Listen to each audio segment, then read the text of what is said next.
La Cámara de Industrias y Producción de Quito agrupa a empresas y gremios de 32 sectores productivos que representan el 30% del Producto Interno Bruto, aportan el 30% del impuesto a la renta y generan más de 180.000 empleos.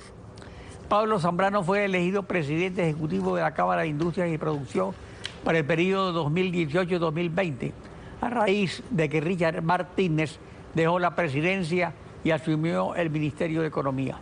Buen día, bienvenido a Contacto Directo. Gracias, doctor Pinergote. Muy buenos días. Un saludo a los televidentes. El miércoles 31 de octubre, el Ministerio de Economía y Finanzas anunció el envío de la proforma presupuestaria a la Asamblea, señalando que el esfuerzo tiene que empezar por casa. Por eso el Gobierno Nacional ha estructurado una proforma 2019 enfocada en la austeridad, el manejo responsable de los recursos y en el control de los gastos excesivos. Pero en el ajuste, el rubro de sueldos y salarios parece insuficiente y que no llenan las promesas del gobierno. Para 2019 la proforma asigna en sueldos y salarios 9.498 millones, 71 millones menos que en el presupuesto codificado 2018, vigente a la fecha, de 9.569 millones. El presupuesto cubre el año completo hasta el 2020. ¿Se puede aceptar esta incoherencia, esta invocación que hace el gobierno y que en la práctica no la vemos? Bueno, es importante saber qué es el presupuesto. Todos conocemos que el presupuesto es un instrumento financiero fundamental para la economía del país, no solamente para la economía pública, sino sobre todo para la economía privada. Respecto a su pregunta, quizá es importante resaltar el hecho de que se está congelando la masa salarial. Y esto es un paso fundamental. El congelar la masa salarial implica que ya para el próximo año no va a haber un incremento dentro de este rubro, que como usted bien menciona, es casi un tercio del presupuesto nacional. Sin embargo, obviamente se pueden hacer mejoras, se pueden hacer mayores eficiencias y generar mayores eficiencias en otros rubros que permitan dar una mayor facilidad a la economía nacional. En el Plan de Prosperidad 2018-2021 del gobierno de Lenín Moreno figura la optimización en empresas públicas y homologación de sueldos en el sector público. Con esta medida el gobierno ofreció un ahorro de 350 millones al año, o sea, no solamente congelar los salarios. Y esto no se refleja en las cifras de la proforma 2019. Por su parte, la empresa privada, en 2018, ¿cuánto recibirán exenciones tributarias para la generación de empleo? ¿De qué depende? La ley que se aprobó, la ley de fomento productivo que se aprobó, va a generar una amnistía tributaria, la cual todavía no llega a su fin. Hasta el 28 de diciembre del presente año las empresas pueden beneficiarse de la amnistía tributaria. Sin embargo, este respiro, este alivio, lo que va a permitir es bajar la conflictividad en materia tributaria en el país. Sin dudas, el sector productivo ha recibido con buenos ojos una amnistía tributaria que lo que va a hacer es poner fin a una amplia conflictividad que se ha dado con el Servicio de Rentas Internas. Y esto va a permitir generar una serie de inversiones y una serie de propuestas muy importantes para el año 2019. Precisamente en la Cámara de Industrias y Producción nosotros hemos identificado sectores importantes que quieren hacer inversiones y ya se están materializando estas inversiones. Si me permite, Alfredo, creo que es importante que precisamente la ciudadanía conozca este cuadro en el cual nosotros lo que estamos haciendo es mostrando el interés que existe por parte de los afiliados a la Cámara de Industrias y Producción en invertir algo más de 4.000 millones de dólares en distintos sectores del país. Y esto ya se está materializando, como he mencionado antes. Esto implica una corresponsabilidad que tiene el sector privado con el Estado ecuatoriano, con la sociedad ecuatoriana. ¿Para qué?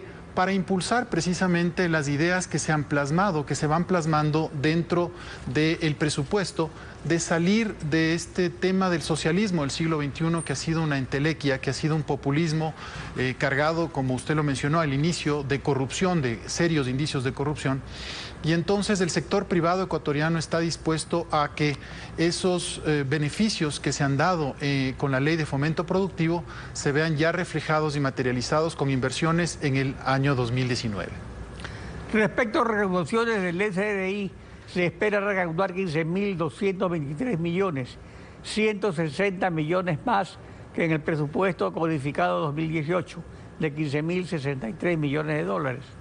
Este monto debe contemplar y contempla, como usted señalaba, la remisión de multas e intereses a la empresa privada, a grandes, medianos y pequeños contribuyentes, que según el gobierno deben pagar hasta 600 millones en el 2020. La empresa privada está cumpliendo las metas previstas. No se prevé tal vez una menor recaudación por desaceleración del consumo. Esta pregunta es muy importante, Alfredo, y creo yo que el gobierno ha planteado de una forma adecuada la recaudación tributaria en el sentido de que no la incrementa. ¿Por qué? Por el efecto que usted acaba de mencionar. La economía ecuatoriana está en un proceso de ralentización. ¿Qué significa esto? Significa que la economía ha sufrido un desaceleramiento desde hace un par de años, por lo tanto tiene que reacomodarse. No va a existir un incremento en la recaudación tributaria precisamente por el consumo que no va a incrementar, valga la redundancia, en valores significativos.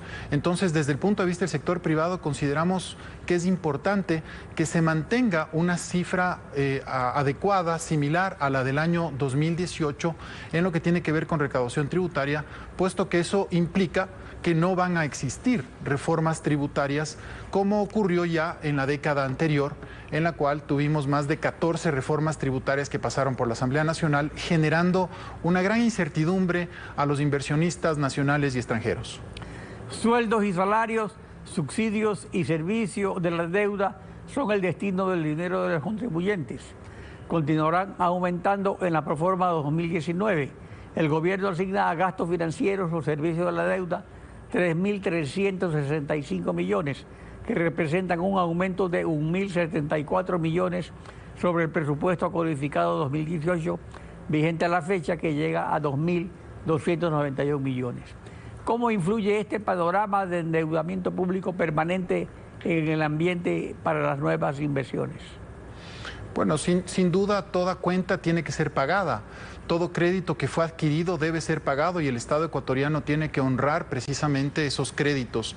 Lo más importante acá es que el Estado ecuatoriano logre financiar para el próximo año esas necesidades, que aproximadamente son de 8.200 millones de dólares. ¿Y cómo financiarlos? Creo que ahí es muy importante ver las fuentes de financiamiento a las que podemos acceder. Una de esas es el Fondo Monetario Internacional. Obviamente el país requiere y necesita de los organismos multilaterales de crédito para poder financiar sus necesidades, pero obviamente para eso necesitamos demostrar sinceridad en las cuentas, necesitamos demostrar un plan adecuado, serio y sobre todo un manejo austero de las finanzas públicas. De esa manera nosotros lograremos encontrar el financiamiento que se requiere. Es importante también señalar que el Fondo Monetario Internacional es una de las opciones. Existen distintas opciones en el mercado internacional. Sin embargo, la crisis que atraviesa la región es compleja. Vemos cómo el caso de Argentina, el tema político interno influye muchísimo. La guerra comercial que se desató con respecto a temas relacionados con el acero, por ejemplo, entre Estados Unidos y China, entre otros aspectos, también han hecho que el riesgo país y el riesgo latinoamericano se incremente. Entonces hay que esperar a que se renegocien, se reperfile de una manera adecuada estos tramos de deuda que para el próximo año son importantes, ¿no? En conclusión, ¿mejora el panorama o se mantiene estático? Es importante decir que se mejora el panorama. Sin lugar a dudas, la transparencia con la cual se están manejando las cifras y la invitación que hace el ministro Martínez para discutir el presupuesto general del Estado creo que es muy importante, ya que existen algunas preguntas que deben ser respondidas por las autoridades. Como sector empresarial queremos ratificar el compromiso que tenemos con el Ecuador, con el país, con su gente, con la sociedad, para generar mayores inversiones, generar innovación y, lo más importante, combatir el desempleo, que esa es una tarea de toda la sociedad ecuatoriana. Pablo Zambrano, presidente de la Cámara de Industria y Producción, gracias por acompañarnos en Contacto Directo. Gracias a usted, Alfredo. Estefi. Nos vamos a ir a una pausa y cuando regresemos estará Norma Vallejo, asambleísta de Alianza País por Pichincha, y su réplica al informe de la Comisión Multipartidista de la Asamblea Nacional que recomienda al Pleno su expulsión de la Asamblea. En pocos minutos estamos de vuelta con ese caso, no se vaya.